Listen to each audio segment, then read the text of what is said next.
중창앞에 성도 여러분 안녕하십니까? 이번 온라인 복음전도에 참여하신 모든 분들을 진심으로 환영합니다.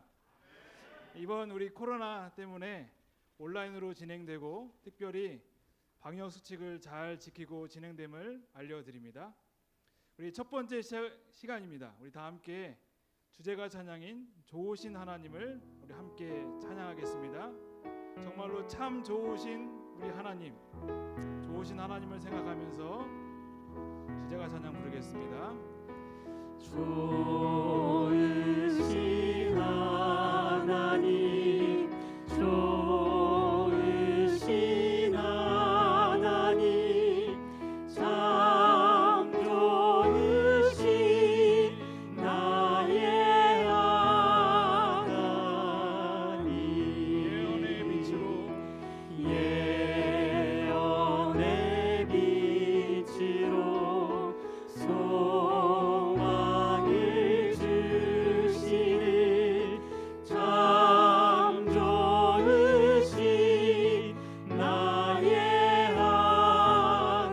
진리의 백성을 하나님, 진리의 백성을 보호해 주시는 참 좋으신 나의 하나님. 다시 한번 찬양할 텐데요. 2절 가사가 예언의 빛이 아니고 복음의 빛입니다. 우리 복음의 빛으로 바꾸시고 다시 한번 주제가 찬양하겠습니다.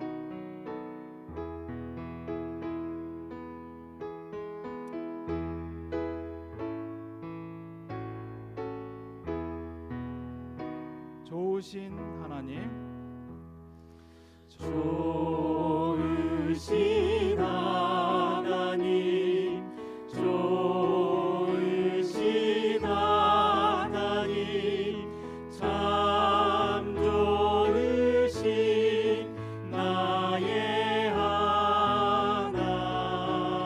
복음의 빛으로 복음의 빛으로 소망을 주시는 소망을 참 좋으신 나의 하나님, 참 좋으신 나의 하나님. 진리의 백성을 진리의 백성을 보호해 주시는 참 좋으신 나의 일절만 다시 한번 찬양하겠습니다. 하나님. 좋으신 하나님, 좋으신 하나님, 좋으신 하나님, 참 좋으신 나의 하나님. 아멘. 이번 전도회를 참여하면서 예수님께서 여러분들을 이끌어 주시길 간절히 바라겠습니다. 아무데나 예수나를 이끌면 우리 다 함께 참여하겠습니다.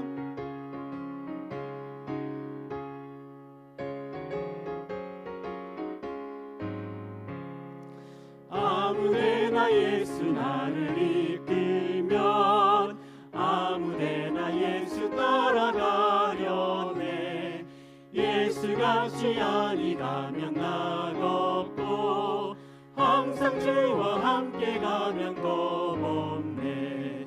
아무데 가든지 두려움 없겠네. 아무데나 주와 함께 가. 여자분들 2절 찬양하겠습니다. 주와 함께 가면 외로움 없겠네. 다른 친구 떠나가도 주 없네. 가는 길이 위태하고 험하나 주와 함께 가면 우리 다 함께 찬미합니다. 아무데 가든지 두려움 없겠네. 아무데나 주와 함께 가. 남자분들 3절 부르겠습니다. 모든 길이 땅에 내려놓힐 때 주가 같이 계시 말고 잘 자네 어두운 밤이 나간 후에 깨어서 아무데나 주와 함께 다 함께 참여하겠습니다. 아무데 가든지 두려움 없겠네 아무데나 주와 함께 아무데 가든지 다시 한번 찬양합니다. 아무데 가든지 두려움 없겠네 아무데나 주와 함께 가려네. 아멘. 이 시간 우리 하나님께서 우리 모두와 함께 하시기를 간절히 기도하겠습니다. 또 이 시간 기쁨의 찬양이 되기를 간절히 바라겠습니다. 너희 하나님 여호와가 우리 함께 찬양하시겠습니다. 너의 하나님 여호와가 너의 가운데 계시니 그는 구원을 베푸시 전능자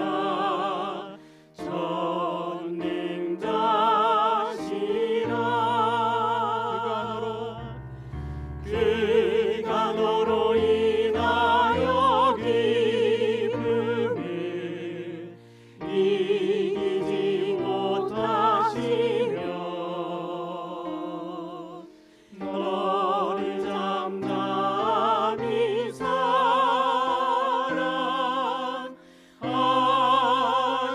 사랑하시며 즐거이 부르며 기뻐하시리라. 우리 간주 듣겠습니다.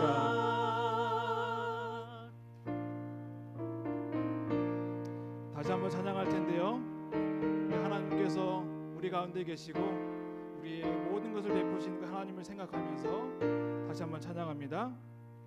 너의 하나님 여호와가 너의 가운데 계시니 그는 구원을 베푸시 전능자 전능자시라. 그가 너로 인하여 기쁨을 이기지 못하시며 너를 잠잠히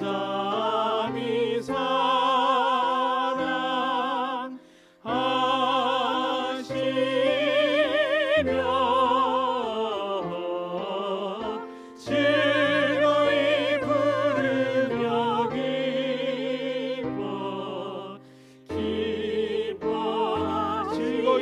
기뻐하시리라. 즐거이 부르며 즐거이 부르며 다시 한번 즐거이 부르며 기뻐 찬양하겠습니다. 즐거이 부르며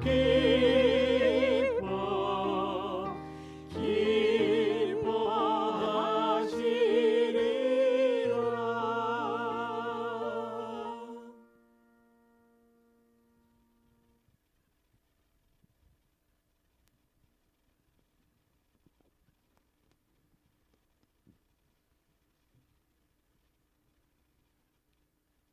은혜의 하나님 아버지 은혜에 감사를 드립니다.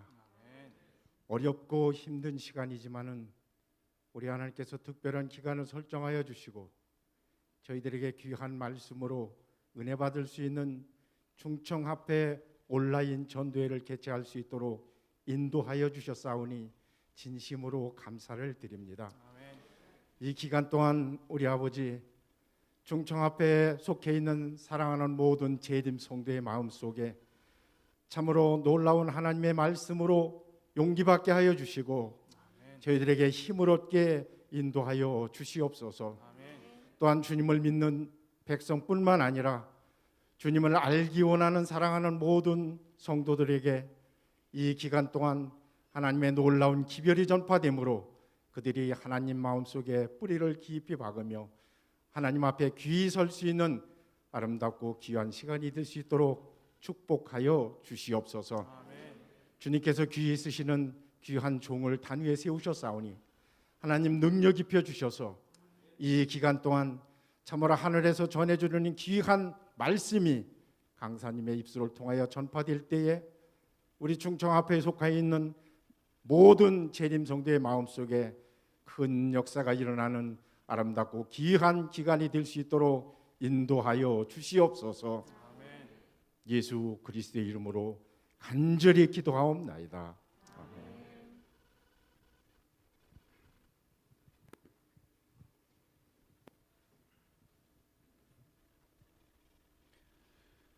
충청 앞에 성도 여러분들 안녕하십니까?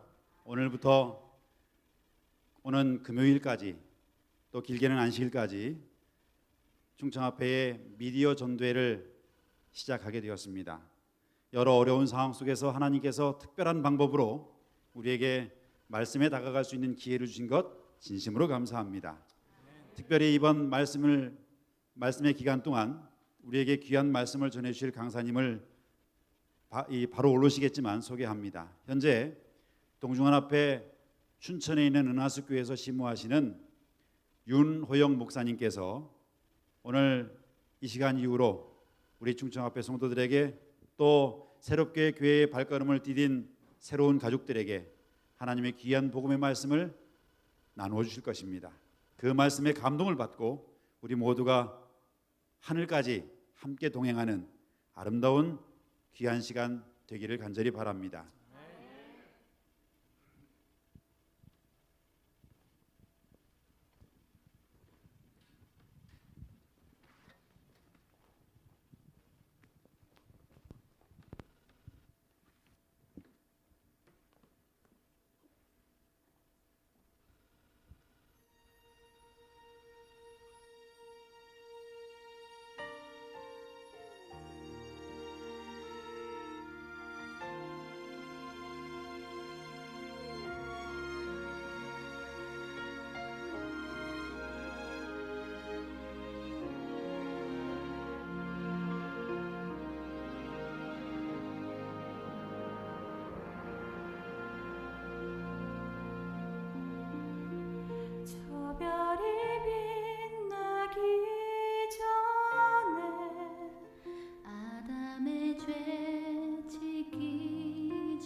우리 믿음의 충청 앞에 성도 여러분 안녕하십니까? 하나님께서 말씀으로 만나게 하시고 은혜 충만한 시간을 허락하신 것을 우리 하나님께 영광을 돌립니다. 부족한 저지만 하나님의 말씀은 살아있고 운동력이 있어서 성령께서 각자의 필요한 말씀으로 이 시간 채워주실 것을 믿습니다. 정말로 많은 성도님들이 함께 이 시간을 위해 기도하셨음에 감사를 드리고 우리 함께 말씀을 피면서 하나님께서 주시는 음성을 들어보도록 하겠습니다. 시편 37편 5절과 6절 23절과 24절에 있는 말씀을 함께 보도록 하겠습니다. 너의 길을 여호와께 맡기라. 저를 의지하면 저가 이루시고 내 의를 빛같이 나타내시며 내 공의를 정오의 빛같이 하시리로다. 여호와께서 사람의 걸음을 정하시고 그 길을 기뻐하시나니 그는 넘어지나 아주 엎드러지지 아니함은. 우리 노란 글씨 한번 같이 읽어주시겠습니까? 시작. 여호와께서 그의 손으로 붙드심이로다. 아멘. 오늘 본문 성경 구절에서는 우리에게 두 가지를 강조하고 있습니다. 첫 번째는 여호와께 맡기라는 것입니다. 그리고 두 번째는 여호와께서 뭐 해주시겠다고 약속하고 계세요? 붙들어 주시겠다는 것입니다. 오늘 이 현장에 오신 우리 모든 성도님들 환영합니다. 그리고 각 교회에서 또 각 가정에서 또 전국 각지에서 온라인으로 참석하고 계신 우리 믿음의 하늘 가족 여러분들도 진심으로 환영합니다. 예배에 참여하는 방법을 잠시 설명드리면 제가 중간중간마다 노란색 글씨를 함께 읽겠습니다 라고 하면 있는 곳에서 함께 한 목소리로 읽어주셔서 우리 하나님께서 받으시는 예배가 될 수 있도록 함께 참여해 주시기를 부탁드립니다. 한 농부가 있었습니다. 이 농부는 너무 착했고 너무 열심히 일하는 사람이었습니다. 행복했고 가난했지만 언제나 정직하게 살았습니다. 그런데 어느 날 쟁기질을 하는데 더 많은 땅과 집이 있으면 좋겠다는 생각을 하게 되는 순간 마음 가운데 불만족이 찾아오기 시작했습니다. 이런 작은 땅을 가지고는 내가 만족할 수 없다. 이 생각이 드는 순간에 과연 어떻게 하면 더 많은 땅을 가질 수 있을까 고민하기 시작했습니다. 그런데 소문을 들어보니까 저기 이웃 추장을 찾아가면 너무너무 부자이기 때문에 그 부자에게 요청만 하면 준다는 이야기의 소문을 듣고 주저없이 찾아갔습니다. 근데 찾아가서 실제로 그 추장에게 이야기하자 이렇게 이야기하는 것입니다. 아침 해가 뜰 때부터 해가 질 때까지 말뚝을 꽂는 땅은 다 내 것이 될 것이다. 감사합니까? 아멘을 안 해주셔서 감사합니다. 여기서 출발합니다. 몇 시에 일어나시겠습니까? 오늘 하루 달려가서 말뚝 받는 모든 땅이 다 여러분의 땅입니다. 몇 시에 일어나시겠습니까? 제가 안 주무실 겁니까? 감사합니다. 뭐 잠이 필요합니까? 24시간 하루 안 자고 뛰겠습니다. 뛰기 시작합니다. 너무나 넓은 초원에 평수 한 평 한 평이 너무 값져 보이는 땅에 말뚝을 박기 시작했습니다. 박고 또 박았습니다. 열심히 뛰고 뛰다 보니 너무나 푸르른 나무들이 가득한 것입니다. 나무 한 그루 한 그루 계산해 보니까 이것도 값을 헤아릴 수 없는 것입니다. 점심시간이 되었습니다. 점심 뭐 드시겠습니까? 안 드실 겁니까? 네, 그러면 전진하겠습니다. 뭐 아침, 점심 두 끼 정도는 뭐 24시간이니까 뛰기 시작합니다. 그런데 이게 웬일입니까? 너무나 아름다운 푸른 초장에 아름다운 꽃동산이 나타난 것입니다. 말뚝을 밟는 시간도 아까워서 말뚝을 내려놓고 뛰고 또 뛰기 시작했습니다. 저녁 시간이 되었습니다. 여러분 뭐 드시겠습니까? 원하시는 거 뭐든지 드실 수 있습니다. 먹긴 뭘 먹어요? 뛰어야지. 계속 뜁니다. 우리 장로님이 계속 고개를 끄덕여 주시는데 네, 감사합니다. 뛰기 시작했어요. 열심히 뛰고 10시가 지나고 12시가 지나 이제 드디어 추장 앞에 달려왔습니다. 숨을 헐떡이며 하루 온종일 아무것도 못한 이 사람이 추장 앞에 도착하자마자 죽었습니다. 죽었어요. 그러자 추장이 이렇게 이야기했습니다. 죽은 자에게 도대체 얼마의 땅이 필요한가? 오늘 우리의 인생이란 무덤으로 가는 만원 버스 안에서 서로 좋은 자리를 차지하려는 것 같이 밥 먹는 시간도 아끼고 잠자는 시간까지 줄여가며 열심히 살고 있는데 그 목적지가 한평 남짓의 무덤이라면 얼마나 속상하고 초라한 인생이 되겠습니까? 종교의 선택과 인간의 운명이라는 것이 있습니다. 그 1단계는 다음과 같습니다. 어떤 신을 선택할 것인가? 하나님을 믿을 것인가? 안 믿을 것인가? 두 번째 단계는 바른 믿음을 갖는 것입니다. 하나님을 바르게 믿느냐? 아니면 다르게 믿느냐? 3단계가 있습니다. 그것은 믿음대로 사느냐 아니면 자기 뜻대로 사느냐입니다. 그래서 야고보서 2장 17절 말씀은 쉬운 성경에 이렇게 번역이 되어 있습니다. 하나님의 말씀을 믿고 원래의 복음을 순종하는 신앙입니다. 우리가 나를 믿고 산다는 것이 얼마나 위험한 것인지를 한번 살펴보겠습니다.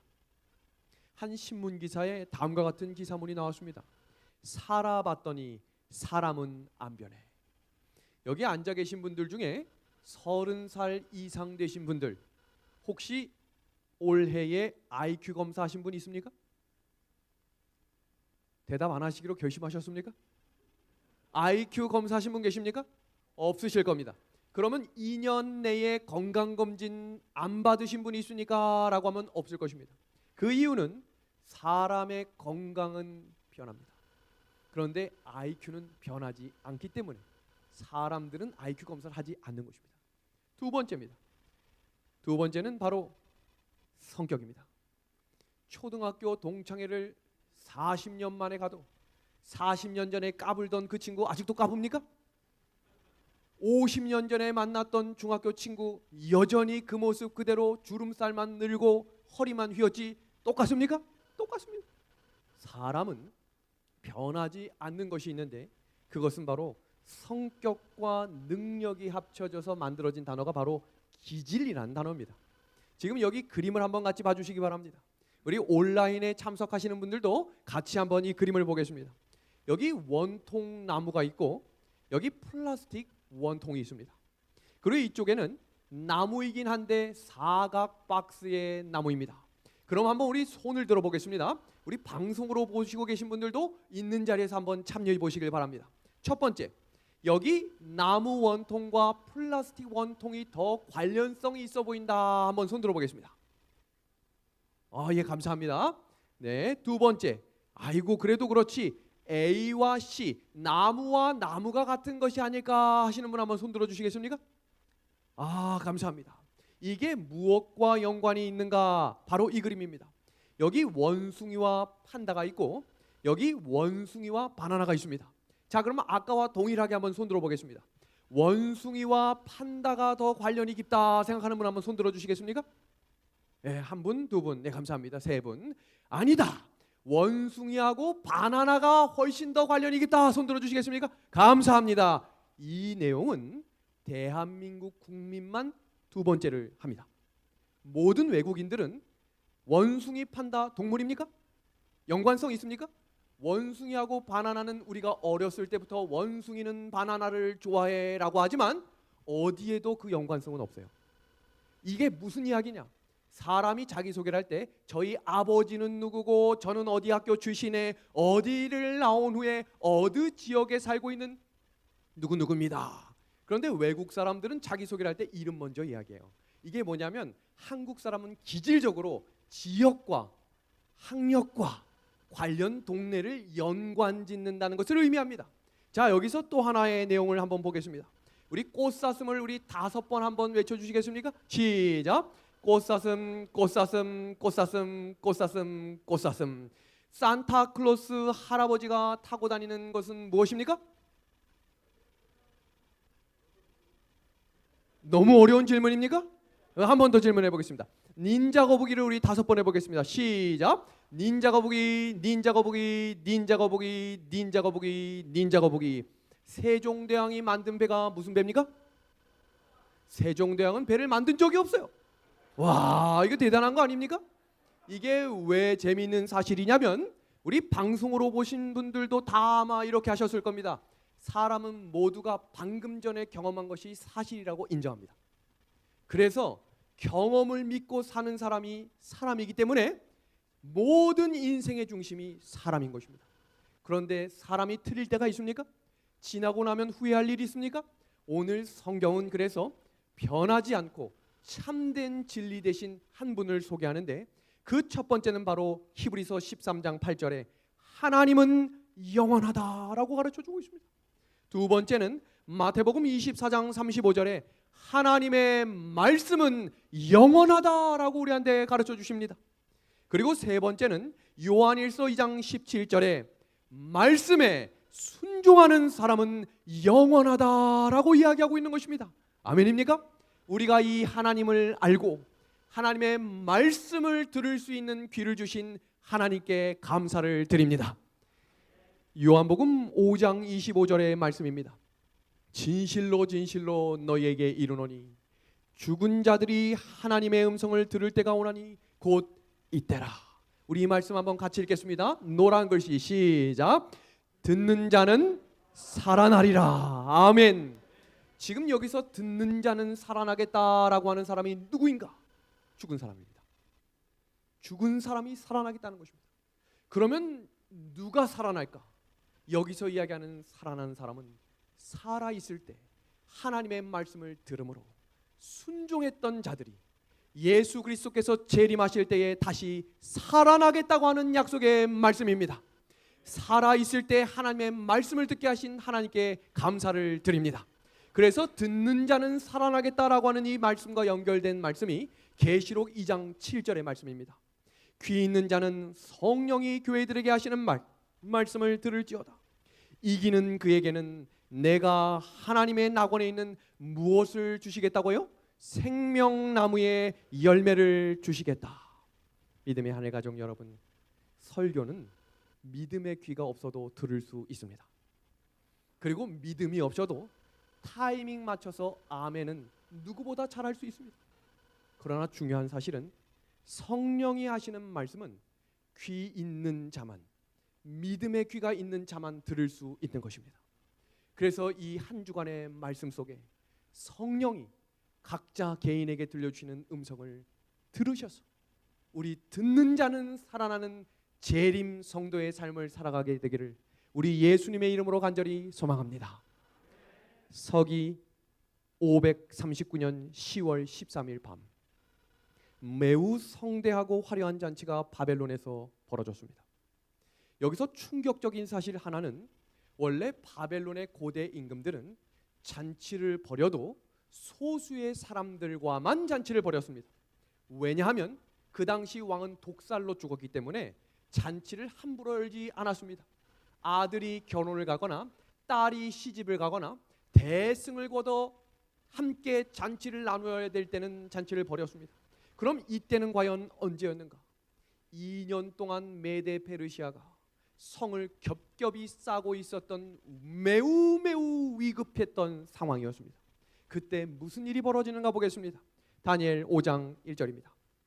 벨사살 왕이 그의 귀족 1000명을 위하여 큰 잔치를 베풀고, 그리고 이상하게 열린 잔치에서 또 이상한 일이 벌어지는데 그 구절이 바로 2절입니다.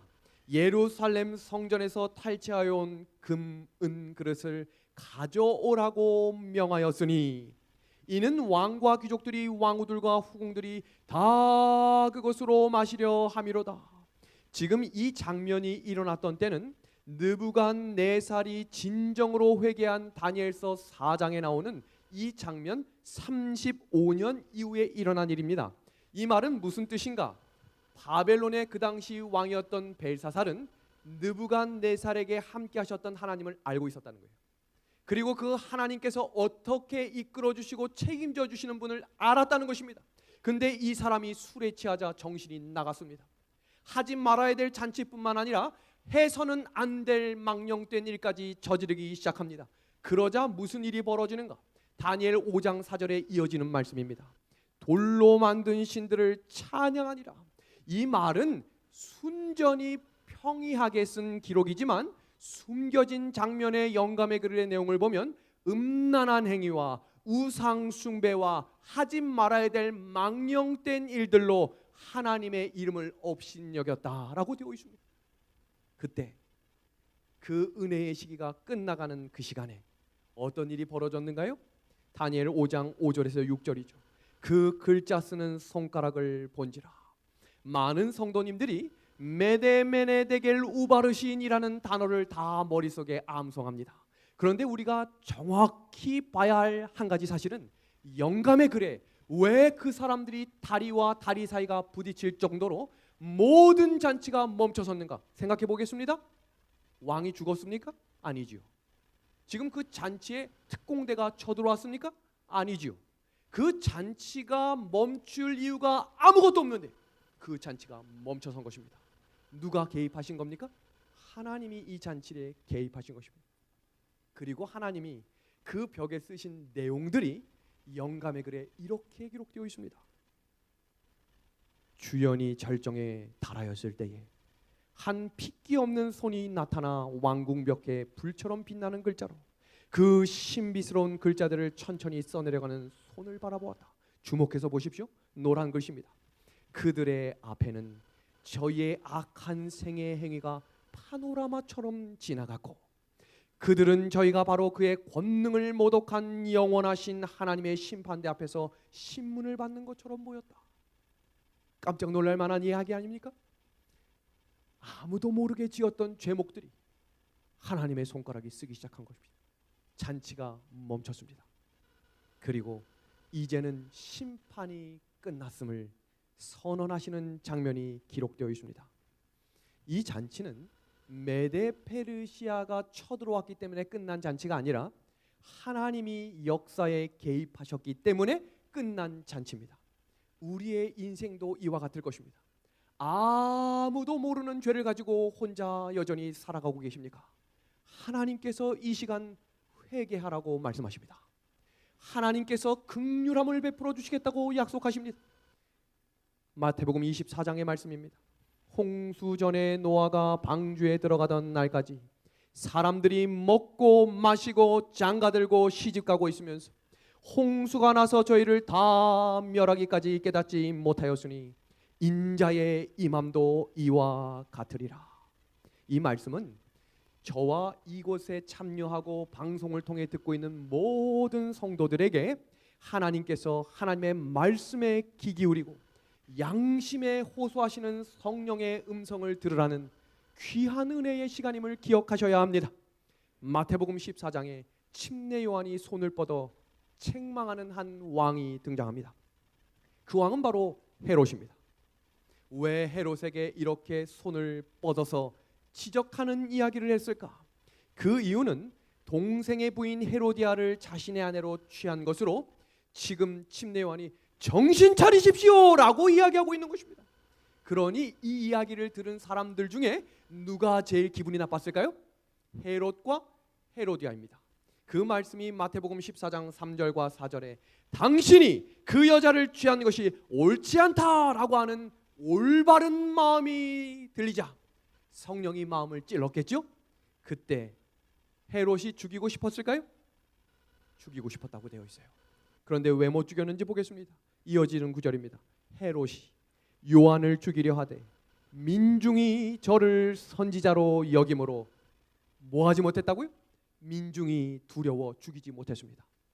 그런데 어느 날, 여기도 어느 날입니다. 이상한 일이 벌어집니다. 지금 이 사진을 보시면 그냥 단순히 왕의 잔치에서 춤을 추는 것은 당시 고대의 문화 속에 춤을 추는 여인은 옷을 벗고 추어야 했고 그 옷을 벗고 춘 여자는 그날 저녁 왕과 동침해야 했습니다. 그런데 지금 누가 춤을 추고 있느냐면 헤로디아의 딸, 왕의 딸이 옷을 벗고 왕 앞에서 춤을 추고 있는데 왕이 그것을 기뻐하며 박수치고 있는 것입니다. 정신이 나간 행동이 이어지고 있었습니다. 그런데 더 이상한 장면은 옷을 벗고 춤을 추는 딸이나 옷을 벗고 춤을 추는 딸을 보고 있는 아빠나 그것을 시킨 엄마나 모두가 이상한 가족이 되어버렸습니다. 어떤 일이 벌어졌나요? 이어지는 구절입니다. 딸의 춤을 보고 왕이 술에 취해 이렇게 이야기합니다. 너가 원하는 대로 다 해주겠다. 그때 이 딸은 엄마에게 달려갑니다. 달려가서 엄마한테 이야기하죠. 엄마, 아빠가 내 옷 벗은 몸을 보고 너무 행복해하네. 근데 아빠가 소원을 들어주겠대. 뭘 이야기할까? 그때 뭐라고 이야기하나 보겠습니다. 침례 요한의 머리를 내게 달라고 요청해라. 왕이 술에 취해 있었지만 딸이 와서 침례 요한의 목을 달라고 이야기했을 때 근심했을까요? 안 했을까요? 성경 말씀은 근심했다라고 되어 있습니다. 깜짝 놀랄 만한 이야기죠? 왜 근심했는가? 술에 취했지만 성령께서 그의 마음에 울림을 주신 것입니다. 끝까지 포기하지 않으셨어요. 헤로사, 헤로사, 너가 깨어나야 한다라고 이야기하셨어요. 그러나 술에 취했던 헤롯은 결심합니다. 침례 요한의 목을 베어라. 그때에 헤롯의 성령의 은혜의 기간이 끝났습니다. 우리는 일요일 법령이나 짐승의 표 환란이 오면 그때 가서 준비해야겠다라고 생각하는 성도들이 있습니다. 그래서 마지막 바티칸의 뉴스와 미국의 대통령이 누가 되는가를 관심을 갖고 살아갑니다. 그런데 성경은 하루하루 사람마다 은혜의 시기가 정해진다라고 이야기하고 있습니다. 어떤 분들은 지금 이 시간이 하나님이 주신 은혜의 시간일 수 있다는 것입니다. 깨어나야 합니다. 하나님의 음성을 들어야 합니다. 여기 보겠습니다. 예수님이 그 침례 요한을 죽인 헤롯 앞에 걸어오셨습니다. 이때는 십자가에 지시는 그날 재판정 앞에 선 것입니다. 그때 헤롯이 뭐라고 이야기했나 아십니까? 내가 그리스도의 왕이냐? 내가 메시아냐? 너가 할 수 있는 기적을 나에게 보여라 라고 이야기합니다. 그런데 그때 예수님은 한마디도 하지 않으셨습니다. 아무 말도 하지 않았어요. 그럼 우리가 이렇게 생각할 수 있죠? 전날 예수님이 채찍질을 맞고 전날 예수님이 3일 동안 아무것도 드시지 못했고 너무너무 지쳐서 힘들어서 내가 아무 말도 못하겠다라고 하셨다고 생각하시겠습니까? 아닙니다. 왜냐하면 예수님은 십자가에 달려 죽는 그 순간까지 오른편 강도에게 하나님의 말씀을 전하셨어요. 그렇다면 왜 헤롯에게는 아무 말도 하지 않았을까? 성경 말씀 누가복음 23장 8절과 9절입니다. 여러 말로 물으나 아무 말도 대답지 아니하시니 이미 침례 요한의 목을 베는 순간 헤롯의 은혜의 시기는 끝나버린 것입니다. 사울 왕도 은혜의 선을 넘었습니다. 아말렉을 멸절하라고 명령하셨던 하나님의 명령도 어기고 아각 왕을 세웠고 좋은 가축을 죽이지 않았어요. 제사장만 드릴 수 있는 하나님의 말씀인 제사도 본인이 직접 지으며 은혜의 시기가 끝나자 하나님의 음성을 듣지 못하는 사람이 되어버렸습니다. 그 말씀이 사무엘상 28장 15절입니다. 우리 노란색 박스에 있는 빨간 글씨를 한번 같이 읽어주시길 바랍니다. 하나님은 나를 떠나서 다시는 선지자로도 꿈으로도 시작 내게 대답하지 아니하시기로. 우리 믿음의 하늘 가정 여러분, 교회를 수십 년 다녀도 왜 내 마음의 감동이 사라졌는가? 예배를 드리러 와도 내 마음의 딱딱한 마음은 점점 굳어지고 왜 목사님의 설교를 점점 비평하고 있는 것인가? 예배가 끝날 때는 아멘하고 나가서 함께 335 모여서 하지 말아야 될 이야기들을 하는 내 입술을 보며 집에 가서 한탄하고 계시진 않으셨습니까? 깨어나야 합니다. 하나님의 음성을 듣지 못하기 때문입니다. 이건 너무나 심각한 이야기예요. 하나님의 말씀을 듣지 못하는 시간이 길어지면 길어질수록 듣는 자는 살아나겠다고 하는 하나님의 말씀을 이룰 수 없기 때문입니다. 여기 사울 왕과 헤롯 왕의 공통점이 있습니다. 아무도 하나님의 음성을 듣지 못했다는 것입니다.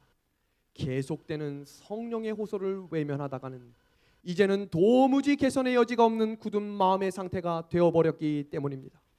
인생을 살면서 가장 불쌍한 인생은 하나님의 음성을 듣지 못하는 인생입니다.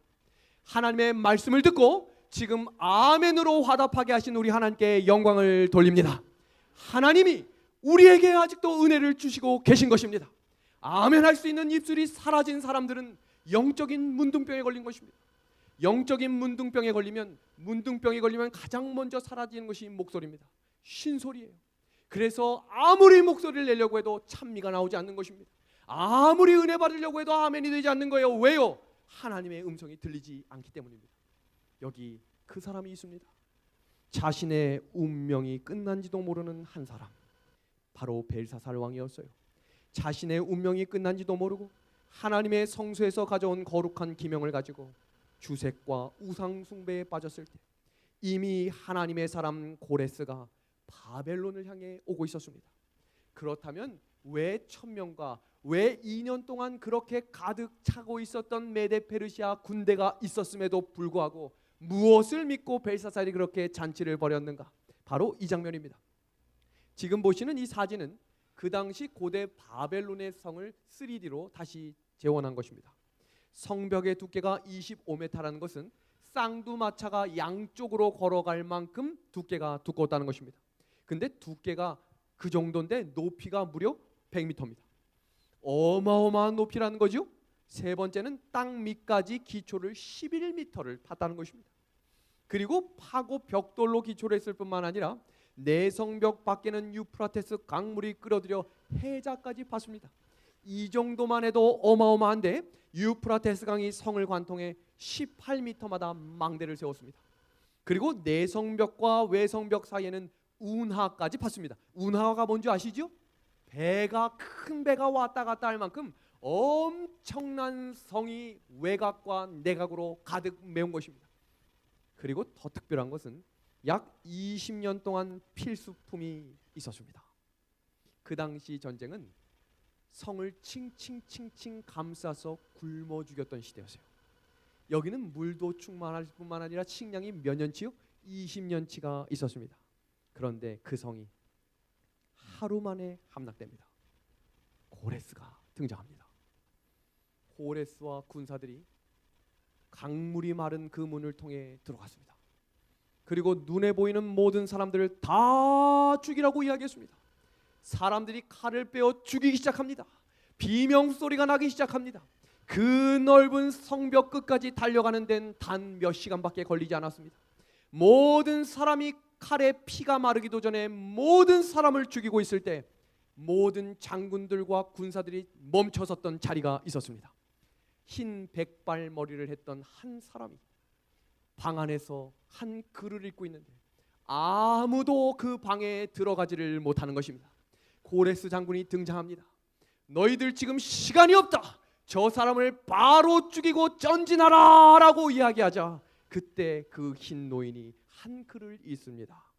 나 여호와는 나의 기름을 받은 고레스의 오른손을 잡고 깜짝 놀랐어요. 아니 어떻게 내 이름을 알지? 이 사람이 누구지?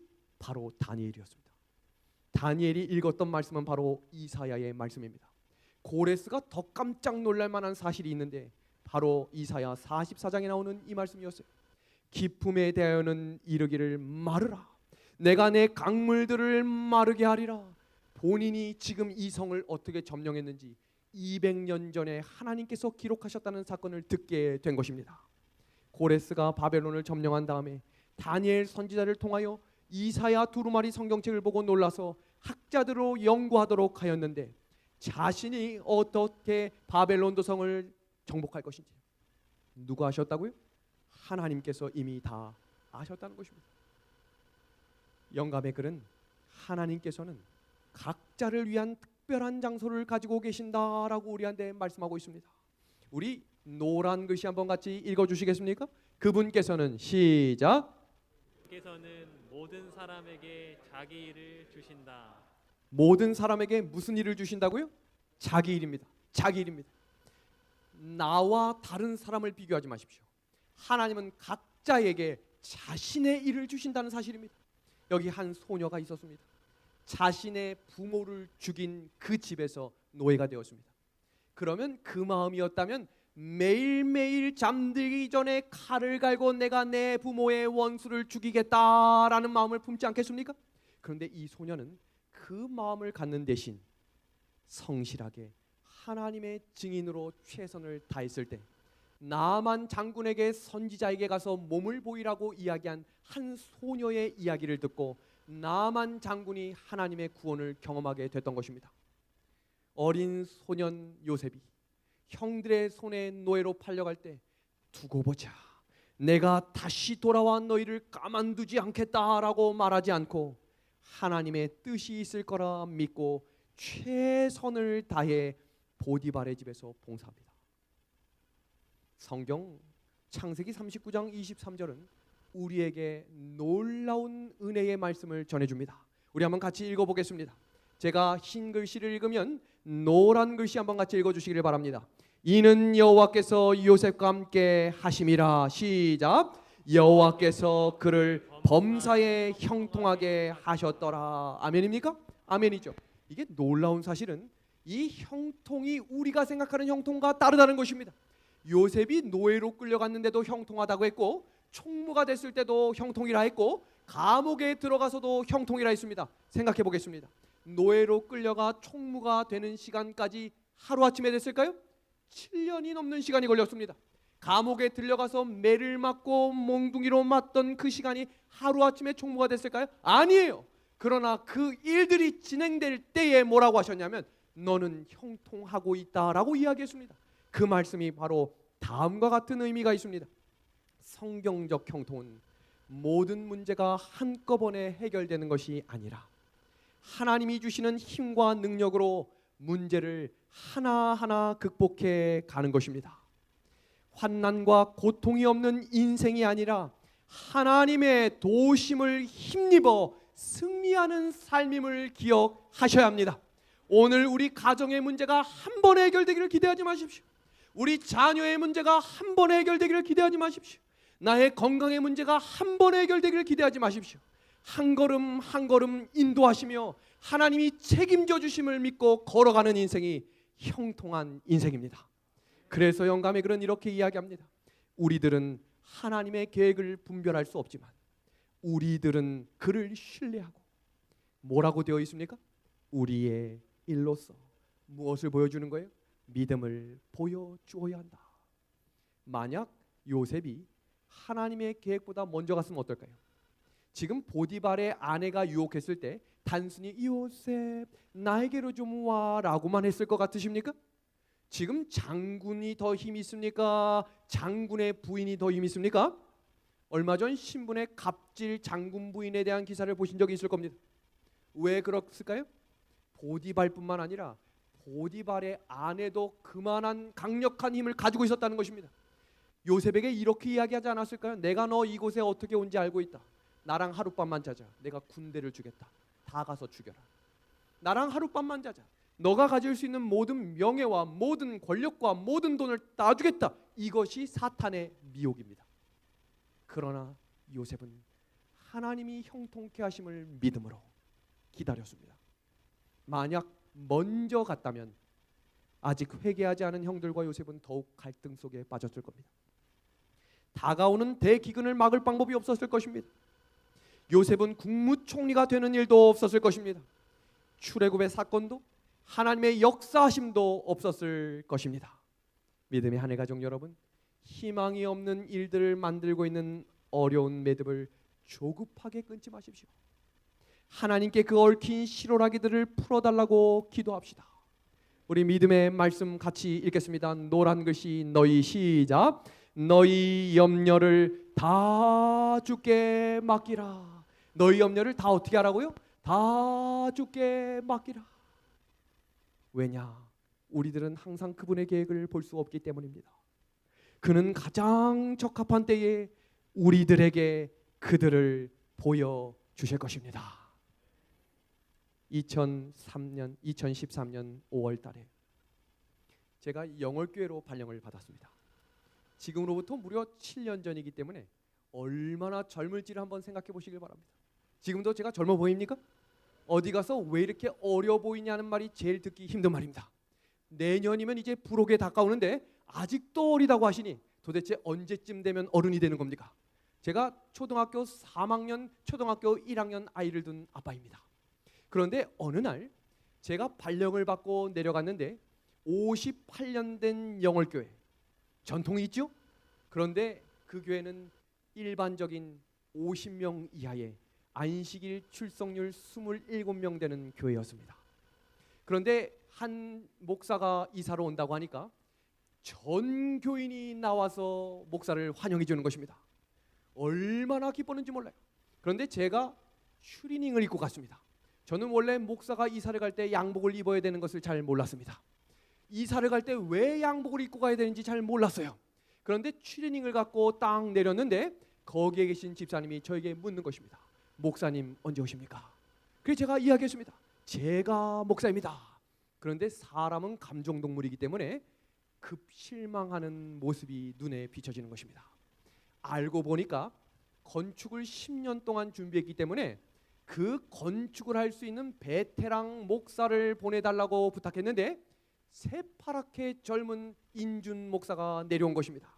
나중에 한 사실이지만 교인들이 저 모르게 합회에 올라가서 목회자 빨리 바꿔달라고 이야기하는 것을 들었습니다. 기대했던 목사가 기대에 부응하지 못하면 어떻게 되는지를 저는 누구보다 잘 알고 있습니다. 왜냐하면 인기 없는 목사였기 때문입니다. 그날부터 같이 전진하는데 아무도 호응을 해주지 않는 것입니다. 그러던 어느 날 건축이 시작되었습니다. 호응이 없는 데서 건축이 진행되자 이분들이 이렇게 생각하신 거예요. 저 사람이 젊긴 해도 능력이 있고 건축을 해봤구나라고 생각을 했는데 아무것도 모르는 사람이 용감한 것입니다. 그래서 부셨어요. 그리고 전진하는데 문제가 생겼습니다. 체계적인 준비가 되지 않은 채 건축 헌금이 다 확보되지 않은 상태에서 진행된 건축에 문제가 삐그덕거리기 시작했습니다. 건축이 잘 진행되는가 싶던 그 어느 날 문제가 터졌습니다. 중간 건축업자가 돈을 들고 도망을 친 겁니다. 그 당시 6천만 원. 지금 시가로 해도 엄청나게 큰 돈인데 그 당시 6천만 원. 돈을 들고 날라간 것입니다. 그러면 누가 책임을 져야 될까요? 교인들이 눈으로 레이저를 쏘기 시작했습니다. 누군가가 책임을 져야 하지 않겠느냐? 제가 조용히 흰색 종이에 사표를 써서 합회를 찾아갔습니다. 목사님, 제가 부족해서 이를 그르쳤습니다. 제가 잘못을 시인하고 이것을 책임지고 물러나겠습니다. 그 당시 합회장님이 저에게 이렇게 말씀하셨어요. 윤 목사, 책임지고 간도해야지. 지금 간두면 어떡하나? 그 당시 그 말이 얼마나 제 마음을 속상하게 했는지 몰라요. 그런데 나중에 알고 보니 저를 믿어주신 겁니다. 그리고 저한테 이렇게 얘기하셨어요. 윤 목사, 이 문제가 해결될 때까지 금식 기도하게. 나도 함께 기도로 응원하겠네. 기도가 시작되었습니다. 문제가 터졌기 때문에 아무도 함께 기도해 주지 않았습니다. 차가운 시멘트 바닥에 무릎을 꿇고 기도했어요. 하나님 도와주십시오. 사면초가라는 말 아십니까? 앞뒤 좌우가 막힌 것입니다. 아무도 도와주려 하지 않았어요. 근데 그때 하늘은 열려 있었습니다. 하나님께 기도한 것입니다. 하나님 도와주십시오. 제가 잘못했습니다. 그렇게 2주간의 시간이 지나고 제가 8kg가 빠졌습니다. 굶고 쓰러지고 넘어지고 눈물을 흘려도 해결이 되지 않는 것입니다. 그러던 어느 날 그 깊은 새벽에 돈 봉투가 떨어졌습니다. 한 집사님이 제 손을 붙잡고 목사님, 제가 같이 기도하겠습니다. 염려하지 마십시오. 제가 목사님을 응원하겠습니다. 그렇게 교인들이 한 명씩 몰려오기 시작했습니다. 함께 기도하기 시작했어요. 그러자 하나님이 일하시기 시작했습니다. 이 교회를 하나님이 세우시기 시작했어요. 10년 동안 모이지 않는 금액이 단 1개월 만에 다 모이기 시작하는 것입니다. 성도들이 깨어나기 시작했어요. 우리가 깨어나 하나님께 기도하자. 하나님이 이 교회를 세우실 것이다. 군인이 라식 수술을 할 비용을 냈습니다. 남편이 죽은 장례식 비용을 하나님의 성전을 위해 드렸습니다. 모든 것을 다 드린 성도들이 지은 하나님의 교회가 바로 지금 여기에 보시는 하나님이 만드신 교회입니다. 이 교회는 누구도 건물을 짓고 나서 공로패를 주자, 상패를 줘야 한다라고 싸우질 않았습니다. 왜냐하면 하나님이 이루신 일이기 때문입니다.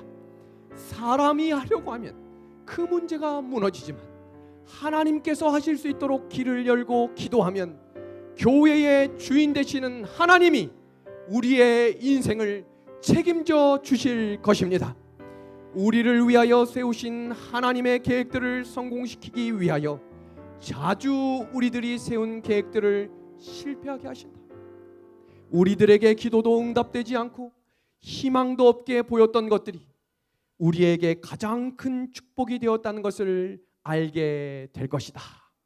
믿음의 하늘 가족 여러분, 제가 첫 문장을 읽으면 우리 성도님들이 두 번째 문장을 읽어주시기를 부탁합니다. 하나님은 나를 도와주시는 분이다. 나는 그것을 믿는다. 그렇게 될 것이다. 내가 그렇게 느끼기 때문에서가 아니고 하나님께서 약속하셨기 때문이다. 다 같이 읽겠습니다. 시작. 우리가 믿을 때 하나님께서 역사하신다. 아멘. 하나님을 부르십시오. 우리의 문제를 놓고 하나님께 부르십시오. 하나님이, 우리 좋으신 하나님이 우리의 기도에 응답해 주실 것입니다. 우리 마치는 찬양 좋으신 하나님 함께 찬미하고 기도하고 마치겠습니다. 좋으신 하나님, 좋으신 하나님, 참 좋으신 나의 하나님,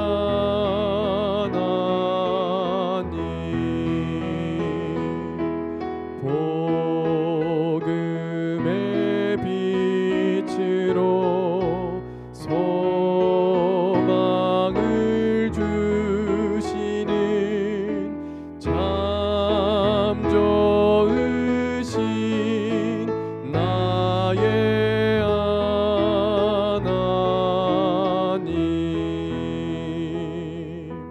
진리의 백성을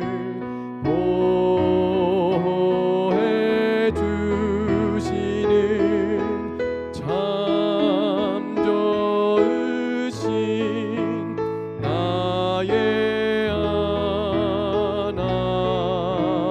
하나님, 참 좋으신 나의 하나님 한번 하겠습니다.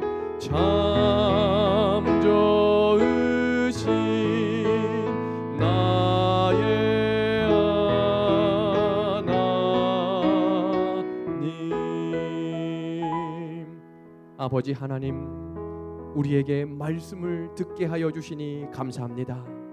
성령께서 들려주시는 음성을 듣고 하나님께 부르짖는 백성 되게 하여 주옵소서. 예수 그리스도의 이름으로 간절히 기도하옵나이다. 아멘.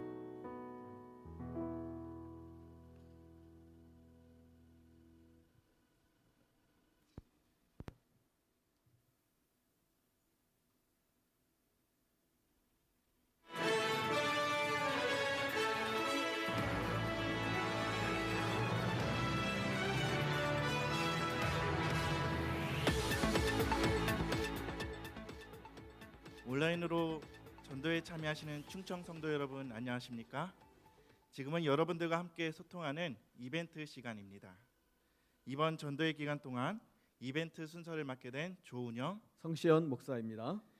많은 분들이 온라인 유튜브를 통해 전도회를 시청하고 계시는데요.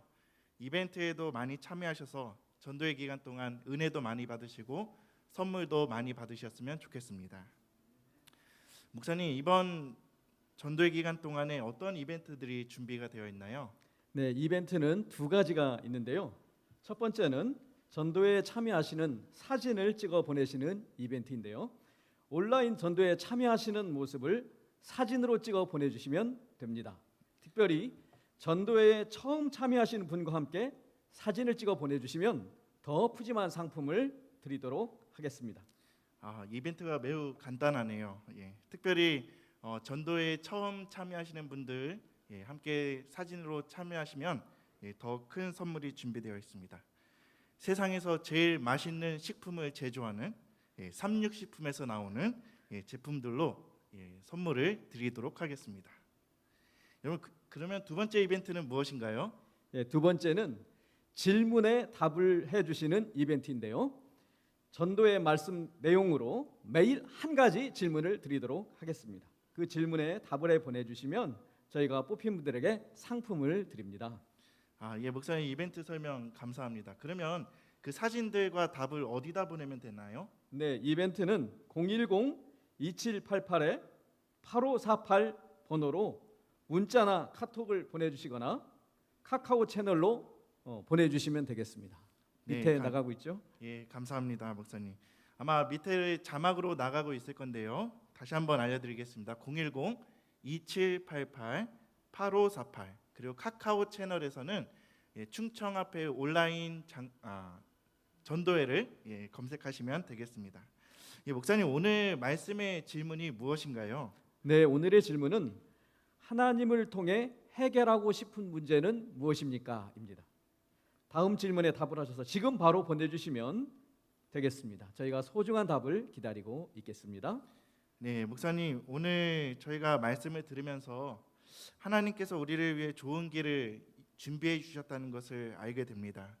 그러나 때때로 우리가 그것을 알면서도 하나님을 믿지 못하고 우리 스스로가 어떻게 해보려고 하다가 실패하는 경험을 많이 하는 것 같은데요. 목사님도 혹시 오늘 말씀처럼 하나님을 통해 해결하고 싶으신 문제가 있으신가요? 네, 저희 아이들이 자녀들이 신앙 가운데서 잘 성장했으면 좋겠습니다. 예. 그 소원을 우리 하나님께서 꼭 이루어 주시기를 저도 함께 기도하겠습니다. 네, 감사합니다. 예, 지금 이 시간은 제가 온라인으로 전도에 참여하고 있는 신창교회 전도의 현장을 한번 연결해 보도록 하겠습니다. 아마 온라인 사상 아마 처음인 것 같은데요. 이원 중계를 한번 해보도록 하겠습니다. 예, 됐으면 좋겠네요. 예, 저희 처음 하는 거라서 될지 안 될지 모르겠지만 한번 시도해 보도록 하겠습니다. 근데 컴퓨터가 벌써 말을 안 듣네요. 예. 연결이 되었으면 좋겠습니다.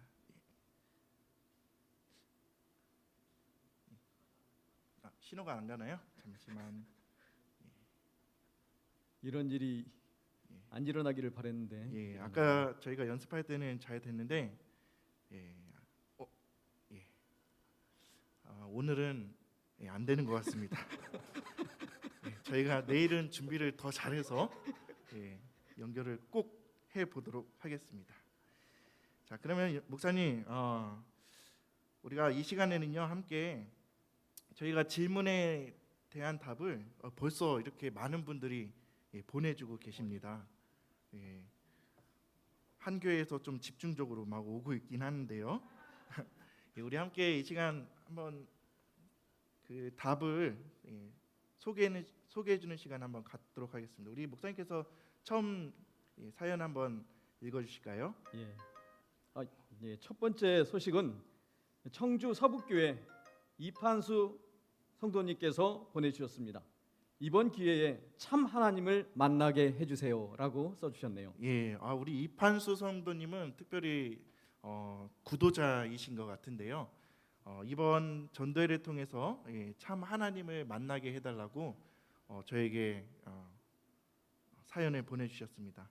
우리 이 전도에 참여하고 계시는 모든 분들이 우리 이판수 성도님께서 이번 기회에 꼭 하나님을 만날 수 있도록 우리 많은 기도를 함께 나눠주셨으면 좋겠습니다. 두 번째 사연은요. 잃은 양인 제 남편 다시 하나님 앞에 설 수 있도록 도와주십시오라고 저에게 문자를 보내주셨습니다. 우리 목사님 기도해 주실 거죠? 기도하겠습니다. 우리 청주 서북교회 오성남 집사님께서 보내주셨습니다. 우리 오성남 집사님의 남편분이 다시 하나님 앞으로 돌아올 수 있도록 우리 많은 기도 부탁드리겠습니다. 세 번째입니다. 이은전 성도님께서 보내주셨는데요. 가족이 모두 건강하고 두 자녀 모두 주님 안에서 지혜롭게 성장하기를 바랍니다. 이은정 성도님이십니다. 교회는 어느 교회인지는 저희가 아직 모르겠는데요. 이은정 성도님, 꼭 이 소원을 하나님 안에서 이루시게 되기를 바랍니다. 우리 또 다음 사연이 있나요? 또 도착했습니다. 청주 서북교회 또 보내주셨네요. 청주 서북교회가 아니면 이 방송이 안 될 것 같습니다. 오늘은 영성 있는 기도, 성도들의 마음에 감동을 줄 수 있는 기도를 하게 해주세요라고 보내주셨습니다. 영성 있는 기도, 성도들의 마음에 감동을 줄 수 있는 기도를 매일 드릴 수 있도록 하나님께 부탁을 드리고 있습니다. 또 서산 참빛교회에서 유용민 우리 성도님께서 보내주셨습니다. 나의 자존심을 꺾을 수 있도록 해결해 주십시오. 이것은 누구나 가지고 있는 문제인 것 같습니다. 목사님도 자존심이 좀 세신가요? 오늘부터 내려놓도록 하겠습니다. 오늘부터 꼭 내려놓으시길 바랍니다. 세 번째입니다. 다른 앞에서도 보내주셨네요. 저는 동중한 앞에 청년입니다. 하나님을 통해 해결하고 싶은 문제는 처음 하나님을 만났을 때처럼 뜨거운 심령을 받고 싶습니다. 오늘 말씀을 들으면서 용서의 하나님과 제 가운데서도 우리를 인도하시는 사랑의 하나님을 만날 수 있어 참 기뻤습니다라고 보내주셨습니다. 오늘 저희가 참 잃어버리고 사는 것 중에 하나가 저희가 처음 가졌던 그런 신앙의 모습을 많이 잃어버리고 살지 않나라는 생각을 하게 됩니다. 저희 모두가 이 시간들을 통해서 저희가 가졌던 처음 신앙을 다시 한번 발견하는 그런 시간들이 되었으면 좋겠습니다. 그리고 마지막 우리 사연을 한번 또 읽어주실까요, 목사님? 구도자 성함은 최봉구 성도님입니다. 하나님의 은혜의 말씀이 마음에 심어지기를 기도합니다. 복인자님께서 보내주셨는데요. 아마 이 복인자님의 구도자가 최봉구 성도님인 것 같습니다. 그래서 그 말씀이 그 마음 최봉구 성도님의 마음 가운데 새겨지기를 원하신다고 복인자 성도님께서 보내주셨습니다. 이렇게 많은 분들이 계속해서 사연을 보내주고 계신데요. 시간상 오늘 이것으로 사연을 저희가 모두 소개를 해드리고요. 내일 다시 저희가 찾아뵙도록 하겠습니다. 좋은 저녁 되시고 평안한 저녁 되시기 바랍니다. 내일 뵙겠습니다. 감사합니다. 감사합니다.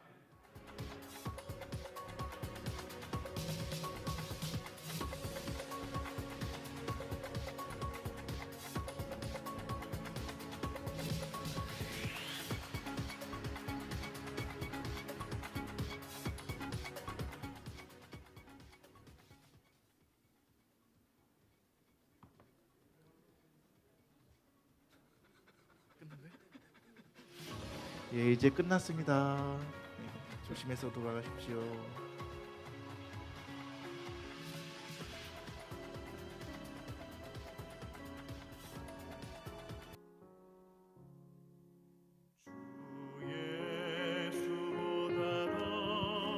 네, 오늘 청주중앙교회 모든 성도님들 큰 목소리로 참여해 주셔서 감사합니다.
주